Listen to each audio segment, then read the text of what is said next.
भावानो कशा हो सगळे. तर आज आपल्याला आहेत ते म्हणजे कोळंबीच्या सोड्यांचे भरपूर सारे ऑर्डर. घराच्या बाहेर राहिलो आणि देखताय ते सर्व बोटी कोलंबी मासेमारी करताना दिसले. तर चला आता आपण आपल्या पॅकिंगला सुरुवात करूया.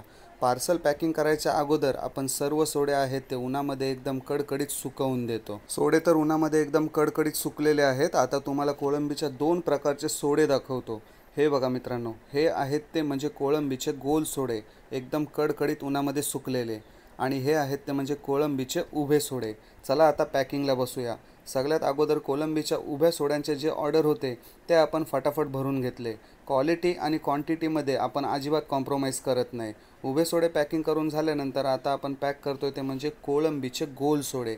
हे बघा मित्रांनो, दोन्ही सोडे टेस्टला सारखेच असतात, फक्त त्यांची लावण्याची सुकवण्याची प्रोसेस वेगवेगळी असते. सर्व पॅकेट भरून रेडी होते. यामध्ये तुम्हाला 250 ग्राम, 500 ग्राम आणि 1 kg असे 3 प्रकारचे पॅकेट मिळून जातील. त्यानंतर याच्यावरून लावून घेतली ते म्हणजे आपण आपली ब्रँडिंग. सोडेकरांचे ओरिजिनल सोडे. आपली सर्व पॅकिंग रेडी आहे. आणि मित्रांनो, तुम्हाला असे सोडे कुठेच मिळणार नाही याची 100% खात्री देतो. तुम्हाला पण जर घर बसल्या कोळंबीचे फ्रेश आणि ओरिजिनल सोडे मागवायचे असतील तर स्क्रीनवर माझा नंबर दिला आहे, त्या नंबरला फक्त हाय टाका आणि बाकीचे सर्व डिटेल तुम्हाला मिळून जातील. आणि हे सोडे तुम्ही भारताच्या कोणत्याही कानाकोपऱ्यातून मागवू शकता. मग वाट कसली बघताय, मेसेज करा आणि तुमची ऑर्डर आत्ताच बुक करा. जय अग्री कोळी. भेटू पुढच्या व्हिडिओमध्ये.